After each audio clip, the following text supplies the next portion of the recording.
লালমনিরহাটের হাতীবান্ধায় বিজেতা সিডস কোম্পানির বাহুবলী 555 ভুট্টার বীজ কিনে প্রতারিত হয়েছেন কয়েক শতাধিক কৃষক। বীজ থেকে চারা না হয় কান্না থামছে না তাদের। এতে করে ক্ষতি হয়েছে লক্ষ লক্ষ টাকা। আমি মানুষের জমি কন্ট্রাক্ট নিয়ে আবাদ করি। 12 দন মাটি 24 প্যাকেট ভুট্টা নিয়ে লাগাইছি। সে ভুট্টা বাহুবল ভুট্টা নিয়ে লাগাইছি। এ ভুট্টা এখন দেখা যাচ্ছে মানে কোনো ভুট্টা মানে গাছ হয় নাই।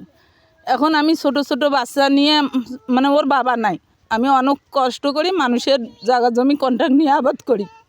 এখন দেখা যাচ্ছে বলে এই বীজ এখন কোনোভাবেই মানে গাছ হইলো না। এখন এই ক্ষতিপূরণটা আমি কি করব? এখন আমি এই দইঝর বাজার থেকে বাহুবলী নিয়েছিলাম আমার 1 প্যাকেট, আজকে 10 দিন হইল। বেশি খোঁজাখুঁজি করে দেখি একটা বেশি মানে মুখটা ফাটেও নাই।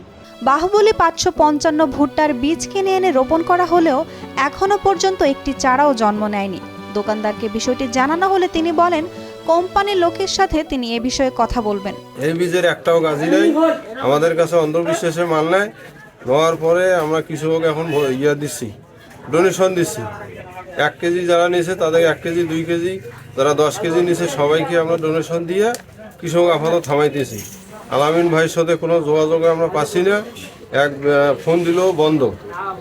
আর বাড়ি যেও আমরা আর কোনো দেখা পাই নাই। Double million offer Walton fridge কিনে পেতে পারেন 20 লক্ষ টাকা, রয়েছে কোটি কোটি টাকার নিশ্চিত উপহার।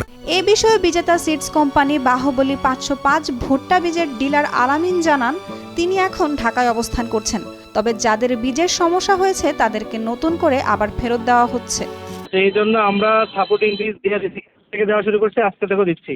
এখন যারা যারা অভিযোগ দিচ্ছে তারা যেখান থেকে বীজ নিচ্ছে ওখান থেকে তাদেরকে বীজ দিয়ে দিচ্ছি। ওইখান থেকে সকাল থেকে 3 টন বীজ আমরা দিয়ে দিচ্ছি।